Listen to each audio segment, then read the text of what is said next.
ओम नमः शिवाय। मैं हूं ज्योतिष पंडित दीपक दुबे और उपस्थित हूं आपके साथ सूर्य के राशि परिवर्तन के प्रभाव को लेकर। सूर्य गोचर करने वाले हैं कन्या राशि में। अभी तक अपने राशि में थे सिंह राशि में, अब कन्या राशि में प्रवेश करेंगे। 16 सितंबर से लेकर के 17 अक्टूबर तक यहाँ बने रहेंगे। सूर्य का जो यह गोचर है, इस कारण कन्या राशि में पहले से केतु विराजमान है, तो सूर्य और केतु की युति होगी, ग्रहण योग बनेगा। इस कारण मंगल की दृष्टि भी पड़ रही है वहाँ पर, अंगारक योग का भी प्रभाव होगा, क्योंकि मंगल की चतुर्थ दृष्टि जो है वहाँ जा रही है सूर्य केतु के ऊपर, और गुरु की 5वीं दृष्टि भी जा रही है। चूँकि केतु भी मोक्ष प्रदाता ग्रह हैं, बृहस्पति जो है वो धर्म, ज्ञान, सामाजिक कार्य, शिक्षा, सही मार्गदर्शन, और गुरु नाम जैसा है गुरुत्व के प्रभाव में है रहते हैं, तो इनकी दृष्टि, और मंगल जो है वो भी एक तरह से अच्छे कामों, अगर अच्छे ग्रहों का प्रभाव हो तो मंगल जो है वो अच्छाई के लिए उत्तेजित करते हैं, प्रेरित करते हैं। तो सभी ग्रहों का कुल मिलाकर के व्यक्तित्व के दृष्टिकोण से तो प्रभाव अच्छा होगा, लेकिन सूर्य केतु मंगल का प्रभाव जो है यह थोड़ा चोट चपेट को आकर्षित करता है, रक्तस्राव को आकर्षित करता है, विस्फोटक चीज़ों से हानि को आकर्षित करता है। अब डिपेंड करता है कि किस भाव में यह बनेगा। हमेशा चोट चपेट लगे आवश्यक नहीं है, लेकिन अगर कहीं परम शत्रु भाव बन रहा है, ऐसे जो लग्न है उसके लिए ठीक जगह पे नहीं हो रहा है, तो ऐसे में शारीरिक खतरा भी उत्पन्न कर सकता है। चूँकि गोचर का प्रभाव मैं जो बात करता हूँ लग्न राशि पर आधारित करता हूँ।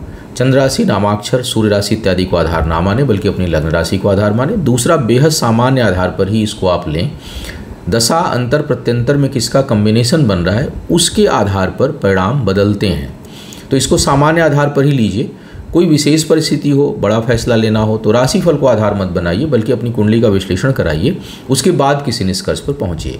जो लोग मुझसे परामर्श लेना चाहते हैं, मेरी वेबसाइट astrotips.in है, उसके माध्यम से आप मुझसे परामर्श ले सकते हैं। अब एक एक करके बात करेंगे कि लग्न राशि के अनुसार सूर्य का जो यह गोचर हो रहा है उसका प्रभाव किस प्रकार आपके ऊपर पड़ सकता है, या कैसे आपको प्रभावित कर सकता है, उसकी संभावना। हर लग्न राशि के लिए अलग स्थान पर बनेगा, तो देखते हैं कि किस प्रकार की संभावनाएं यह उत्पन्न करें। सबसे पहले मेष वालों की बात करते हैं। मेष वालों के लिए सूर्य जो है, और मुख्य सूर्य का गोचर है, तो उस पर मुख्य बात करेंगे, और दृष्टि प्रभाव को ध्यान में रखते हुए कुछ बातें बोलने का भी प्रयास करेंगे। सूर्य का जो यह गोचर हो रहा है आपके लिए पंचम भाव के स्वामी हैं, छठे में जा रहे हैं, केतु के साथ हैं, मंगल की दृष्टि है, गुरु की दृष्टि है। शरीर का निचला हिस्सा जो है वो मध्य हिस्सा प्रभावित हो सकता है चोट चपेट सर्जरी के, लेकिन यह ज्ञान के लिए अच्छा है। शत्रुओं के लिए शत्रु परास्त होंगे। कर्ज इत्यादि की अगर कोई स्थिति आपके लिए बनी हुई थी तो वो समाप्त होने की स्थिति बन सकती है। अपने पुरुषार्थ, अपने ज्ञान, अपनी बुद्धि के बल पर कर्ज को समाप्त कर सकते हैं। साथ ही साथ कहीं कोई शत्रु वगैरह भी हैं तो वो भी इस समय आपके लिए हुए निर्णय शक्ति के कारण परास्त होंगे, और मारक डिसीजन आप ले सकते हैं, उन्हें पूरी समूल नाश करने की स्थिति में आप हो सकते हैं। लेकिन स्वास्थ्य को लेकर के थोड़ा सा सचेत रहना होगा, और आत्मबल कभी कभी कमज़ोर आप महसूस अपने आप को कर सकते हैं। तो आत्मबल में कमी थोड़ी बहुत महसूस, क्योंकि सूर्य केतु के प्रभाव में होंगे तो थोड़ा कमज़ोर होते हैं। तो ऐसे कहीं कहीं दशम भाव में सूर्य केतु की युति अगर मेष में हो जाए, चाहे सिंह में हो, तो बड़ा प्रभावशाली बनाते हैं। क्षणिक कुछ समय के लिए भी आदमी चमकेगा, लेकिन खूब चमकेगा। लेकिन यहाँ पर जो है वो थोड़ा सा कभी कभी आत्मबल को प्रभावित कर सकते हैं, तो उसका आपको ध्यान रखना चाहिए। लेकिन कुल मिलाकर के यह प्रभाव जो है वो ऋण रोग शत्रु को नाश करने वाला, और ज्ञान को बढ़ाने वाला, निर्णय शक्ति बेहतर रहेगी, लेकिन आत्मबल कभी कभी आपका कमज़ोर हो सकता है, और शिक्षा प्रतियोगिता में सफलता के लिए थोड़ा प्रयास आपको अधिक करना पड़ सकता है, तो इसका आपको ध्यान रखना होगा। वृषभ वालों के लिए सूर्य जो है वो सुख स्थान के स्वामी है। पंचम में सूर्य और केतु की युति हो रही है। अब देखिए, वृषभ के लिए जो है वो अब गुरु की भी दृष्टि पड़ेगी। गुरु जो है वो अष्टमेश और जो है वो आय स्थान के स्वामी हो जाते हैं, एकादश भाव के। मंगल की दृष्टि भी जा रही है। मंगल द्वादशेश भी हैं और सप्तमेश भी हैं। यह संबंधों के लिए ठीक नहीं है, यह संतान के लिए बिल्कुल ठीक नहीं है। तो जो गर्भवती महिलाएं हैं उनके लिए बिल्कुल ठीक नहीं है। थोड़ी सावधानी आपको रखनी चाहिए, अच्छी सावधानी रखनी चाहिए। कहीं थोड़ी बहुत भी समस्या हो तो आपको जो है वो तुरंत उस पर एक्शन लेना चाहिए, उसको इग्नोर ना करें, गर्भवती महिलाएं विशेष करके। संतान प्राप्ति के लिए जो लोग प्रयास कर रहे हैं यह समय ठीक नहीं होगा, तो उसमें सफलता ना मिले या उसमें बिना वजह की उलझने बढ़े, मानसिक उलझने बढ़े, इसकी संभावना बन जाएगी। निर्णय शक्ति जो है वो आध्यात्मिक जगत के लिए तो अच्छी रहेगी, स्पिरिचुअलिटी के लिए अच्छी रहेगी, लेकिन स्वार्थवश अगर कोई काम करना चाहते हैं उसके लिए ठीक नहीं रहेगी। तो लालच में ना आए किसी प्रकार के। अगर जन कल्याण के भाव से अगर आप कोई काम इस दौरान करते हैं उसमें ज़्यादा सफलता मिले, और जो लोग पहले से इस तरह के कार्यों में हैं उनको अच्छी सफलता की संभावना रहेगी। शिक्षा प्रतियोगिता में सफल होने के लिए आपको विशेष प्रयास करना पड़ेगा। मिथुन वालों के लिए सूर्य जो है वो तीसरे भाव के स्वामी हैं। गोचर में चतुर्थ भाव यानी सुख भाव में जो है आपके आ रहे हैं। यहाँ पर द्वादश में बैठे गुरु की दृष्टि, लग्न में बैठे मंगल की दृष्टि। मंगल जो है वो एक तरह से क्या मार्केस ही है मिथुन वालों के लिए। चतुर्थ भाव में ग्रहण योग लगना अच्छा नहीं है। जमीन जायदाद से संबंधित कार्यों से दूर रहें। श्वसन तंत्र आपका और हृदय का क्षेत्र ये प्रभावित हो सकता है, किसी रोग व्याधि के चपेट में आ सकता है।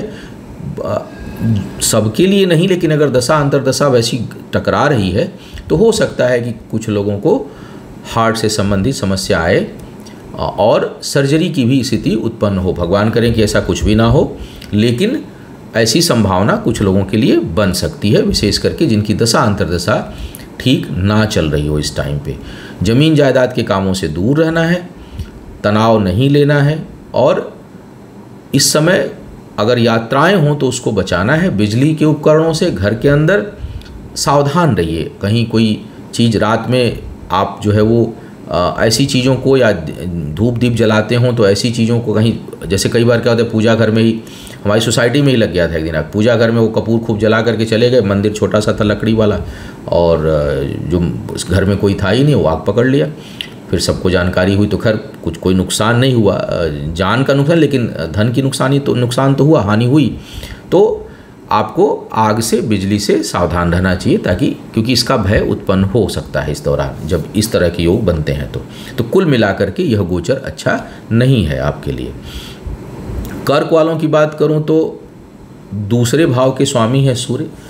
तीसरे भाव में सूर्य केतु की युति ग्रहण योग बना रही है। मंगल की दृष्टि जा रही है और गुरु की दृष्टि जा रही है।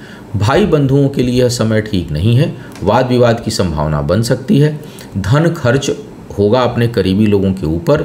मन अशांत हो सकता है और यह आत्मबल को भी कमज़ोर कर सकता है। विशेष करके चंद्रमा का जब गोचर, आपके लग्नेश का गोचर अमावस्या के समय, यानी सूर्य केतु की जब युति हो रही हो, तब चंद्रमा जब चले जाएं धनु राशि में, चंद्रमा जब चले जाएं शनि के साथ अष्टम में, चंद्रमा जब चले जाएं भाग्य स्थान पर राहु के साथ, चंद्रमा चले जाएं द्वादश में, राहु केतु के नक्षत्र में हों, तो आत्मबल बहुत कमज़ोर महसूस आप कर सकते हैं।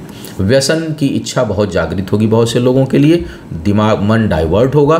पानी की अधिकता बढ़ा लीजिए। गणेश जी का बीज मंत्र का जप करिए। मस्त रहिए, खेलिए कूदिए, इंटरटेन करिए। उससे क्या होगा कि चंद्रमा मंगल दोनों पॉजिटिव एनर्जी आपको देंगे, तो जो थोड़ा बहुत कहीं मन में निराशा का भाव उत्पन्न होगा वह उससे राहत मिलेगी। और भाई बहनों के साथ वाद विवाद से दूर रहने का प्रयास करिए। कहीं कहीं कुछ मामलों में यह अत्यधिक उदार आपको बनाएगा और उस उदारता में आप अपनी हानि करा सकते हैं दूसरों की मदद करने में। लेने में नहीं, किसी के लेने की इच्छा प्राप्त नहीं होगी, बहुत अधिक दे देने की इच्छा हो सकती है आपके अंदर, तो उस कारण आप अपनी हानि करा बैठेंगे। तो संभल करके आपको व्यवहार करना चाहिए। अब बात करते हैं सिंह वालों की। सिंह वालों के लिए लग्नेश ही हैं, दूसरे भाव में गोचर हो रहा है इनका। एकादश में बैठे मंगल की, दशम में बैठे गुरु की दृष्टि पड़ रही है। ग्रहण योग सूर्य, वैसे ही सूर्य मंगल ये अगर उच्च राशि के, स्वराशि के ना हो, बचत स्थान पर बचत के लिए ठीक, आय के लिए ठीक हैं, इनकम बढ़ा देंगे, लेकिन सेविंग के लिए या सुख के लिए बहुत अच्छे ग्रह नहीं हैं। तो एक तो सूर्य खुद ही वहाँ धन के लिए ठीक नहीं, अगर अकेले भी रहें तो ऐसे लोगों की बचत की कमी महसूस होती है ऐसे लोगों को। केतु के साथ ग्रहण योग बनेगा तो यह बचत को और प्रभावित करेंगे। और चूँकि भाग्येश की भी वहाँ दृष्टि जा रही है, सुखेश की भी दृष्टि जा रही है, तो और भाग्येश जो है वो ये बचत को विशेष रूप से प्रभावित करेंगे। आपका कार्य, आपका जो धन है वो सामाजिक कार्यों में, अपने से बड़े बुजुर्गों के ऊपर, आय को बढ़ाने में खर्च होगा, लेकिन बचत प्रभावित होगी। थोड़ी क्रोध की अधिकता हो सकती है, आँखों का विशेष ध्यान रखें अपने, आत्मबल प्रभावित हो सकता है ऊपर नीचे, आध्यात्मिक विचार बढ़ेगा इस समय, विचारों में जो है वो आध्यात्मिकता का पुट रहेगा, जन कल्याण की भावना बनी रहेगी और उस कल्याण की भावना से आपका धन, समय और ज्ञान तीनों खर्च हो, इसकी संभावना है। इसको अब आप भौतिक आर्थिक दृष्टिकोण से देखेंगे तो यह गोचर ठीक नहीं है। अगर इसको आप ज्ञान के दृष्टिकोण से देखेंगे, इसको आप दूसरों की मदद के दृष्टिकोण से देखेंगे तो यह गोचर ठीक है और सहयोगी है। कन्या वालों की बात करूं तो सूर्य जो है वो द्वादश भाव के स्वामी है। आपके लग्न में इनका गोचर हो रहा है, केतु के साथ मंगल की दृष्टि है, गुरु की दृष्टि। सेहत का विशेष ध्यान रखिएगा, चोट चपेट, अग्नि से भय, नर्वस सिस्टम से संबंधित समस्या, आंखों की समस्या, ये सब जो है आपको परेशान कर सकती है। तो जिसको जिस तरह की समस्या हो पहले से, क्योंकि होता क्या है कि कई बार अगर उन्हीं ग्रहों की दशा अंतर्दशा टकरा रही है तो चीज़ें प्रारंभ हो सकती हैं, और अगर पहले से चली आ रही है और उस ग्रह की दशा अंतर्दशा नहीं भी हो, लेकिन गोचर में अगर ग्रह वहाँ पर आ रहे हैं तो उस समस्या में वृद्धि की संभावना रहती है। पुनः यहाँ भाग्य स्थान और धर्म स्थान, जो 9वां भाव होता है वो भाग्य और धर्म दोनों का होता है। कर्म स्थान पर मंगल, धर्म स्थान पर गुरु, लग्न में सूर्य, केतु, यह अलौकिक ज्ञान को बढ़ाने वाला, गुप्त ज्ञान को बढ़ाने वाला, अकल्ट साइंस, प्राच्य विधाओं में बढ़ाने वाला आपको बहुत बेहतर जो है वो चीज़ें देगा। मन में एक धार्मिकता और उत्साह का उदय होगा। स्वास्थ्य के लिए बहुत ठीक नहीं है, सेहत का थोड़ा सा ध्यान रखिएगा, लेकिन यह ज्ञान के दृष्टिकोण से बहुत अच्छा है, जन कल्याण की भावना रहेगी। लेकिन और वैवाहिक जीवन के लिए ठीक नहीं है, वहाँ पर कुछ न कुछ कठिनाई आपको महसूस होगी। अपने ऊपर भी धन खर्च आपका होगा। यात्राएँ इस समय हो सकती हैं, सामाजिक, धार्मिक और जिम्मेदारियों को लेकर के इसकी संभावना प्रबल रूप से बन रही है। अब बात करते हैं तुला वालों की। तुला वालों के लिए आय स्थान के स्वामी हैं सूर्य केतु, एकादश में गोचर हो रहा है इनका, मंगल की दृष्टि है, गुरु की दृष्टि है। पुनः यहाँ स्वास्थ्य प्रभावित यहाँ भी होगा आपका, और स्वास्थ्य के ऊपर धन खर्च होगा, जन कल्याण के ऊपर धन खर्च होगा। यात्राएं लाभकारी नहीं होंगी, यात्राओं में कष्ट का योग बनेगा, विशेष करके अगर वो यात्रा आय से संबंधित है, करियर से संबंधित है, तो वो यात्रा सुखद नहीं होगी, बल्कि उसमें आपको कष्ट मिलेगा। और एक दिक्कत और हो सकती है कि सूर्य केतु की यहाँ पर जो युति है, यह आपको विदेश में कष्ट देने के लिए पर्याप्त है। ऐसे में आपको कानूनी मामलों में भी थोड़ी सावधानी बरतनी चाहिए। अगर आप कहीं दूसरे देश में हैं जहाँ पर नियम कानून अलग है, तो आप अपने कागज पत्र से सावधान रहिएगा, क्योंकि यह आपको परेशान कर सकता है। तो कुल मिलाकर के यह गोचर बहुत अच्छा नहीं दिखाई दे रहा है। सूर्य केतु का गोचर कोई बहुत अच्छा नहीं होगा, या आत्मल ज्ञान के लिए ठीक है, लेकिन लगभग हर जगह नकारात्मक परिणाम में कुछ न कुछ देगा। वृश्चिक वालों के लिए आय स्थान पे है, दशम भाव के स्वामी हैं, लग्नेश अष्टम में है इस समय, और गुरु जो है वो बैठे हुए हैं, उनकी दृष्टि आपके लग्न पर भी है, और जो है वो पंचम दृष्टि जा रही है आय स्थान पे। तो आय के लिए सूर्य केतु की युति कोई बहुत अच्छी युति नहीं है, लेकिन चूंकि गुरु का भी प्रभाव है और लग्नेश का भी प्रभाव जा रहा है, तो आय उतनी प्रभावित नहीं होगी जितनी हो सकती थी। अगर देखा जाए तो पद प्रतिष्ठा में तो उतनी वृद्धि नहीं होगी, लेकिन जिम्मेदारियों की वृद्धि होकर के आय की वृद्धि होगी, रिस्पॉन्सिबिलिटी बढ़ सकती है। मैंने काम प्रमोशन ना हो, काम बढ़ जाए और उसके साथ साथ कुछ आय भी बढ़े, इसकी संभावना बनेगी। साथ ही साथ थोड़ा बहुत आत्मबल जो है कुछ लोगों का डगमगा सकता है, उसका आपको ध्यान रखना चाहिए।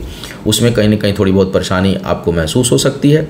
शिक्षा प्रतियोगिता में सफलता के लिए आपको विशेष प्रयास करना चाहिए, उसमें थोड़ी बहुत कठिनाई आप महसूस करेंगे। उतनी तीव्रता नहीं रहेगी, उतना प्रॉम्प्टनेस नहीं रहेगा, बल्कि मन कभी कभी मलिन हो, इसकी संभावना से इनकार नहीं किया जा सकता। अब बात करते हैं धनु वालों के लिए। धनु वालों के लिए सूर्य जो है भाग्य स्थान के स्वामी है, दशम भाव में ग्रहण योग में होंगे, मंगल की दृष्टि जाएगी, और छठे में बैठे गुरु की दृष्टि जा रही है। नौकरी वगैरह लगाने के लिए तो अच्छा है, धार्मिक कार्य का उदय होगा। पिता के सेहत का ध्यान रखिएगा, पिता के सेहत के लिए यह समय ठीक नहीं होगा, कुछ न कुछ कठिनाई उनको हो सकती है, तो अपने पिता के स्वास्थ्य का आप ध्यान रखेंगे। मान प्रतिष्ठा में वृद्धि की संभावना है, धार्मिक भावनाएं रहेंगी, लेकिन मन थोड़ा बहुत आपका विचलित हो सकता है, उस पर नियंत्रण करने की आवश्यकता आपको पड़ेगी। पद प्रतिष्ठा को लेकर के भी सचेत रहिएगा, अनावश्यक के वाद विवाद के चक्करों में आपको नहीं पड़ना चाहिए। अब बात करते हैं मकर वालों की। मकर वालों के लिए देखा जाए तो सूर्य अष्टम भाव के स्वामी हैं, भाग्य स्थान पे केतु के साथ ग्रहण योग बनाएंगे, छठे में बैठे मंगल की दृष्टि, पंचम में बैठे गुरु की दृष्टि। यह भाग्य में अवरोध उत्पन्न करने वाला होगा। केवल भाग्य भरोसे कोई काम करना चाहते हों तो उस पर आपको नियंत्रण रखना चाहिए, उससे बहुत लाभ नहीं होगा। निर्णय शक्ति थोड़ी बहुत प्रभावित रहेगी, करीबी लोगों के कारण कुछ मानसिक अशांति और कष्ट मिलने की संभावना आपके लिए रहेगी और मन विचलित होगा। रोग व्याधि घर परिवार और भाई बहनों के लिए उत्पन्न हो सकते हैं, उस कारण भी आपका समय और धन खर्च होगा और वह चीज़ें आपके वृद्धि में अवरोध उत्पन्न करेगी, उन्नति में अवरोध उत्पन्न करेगी।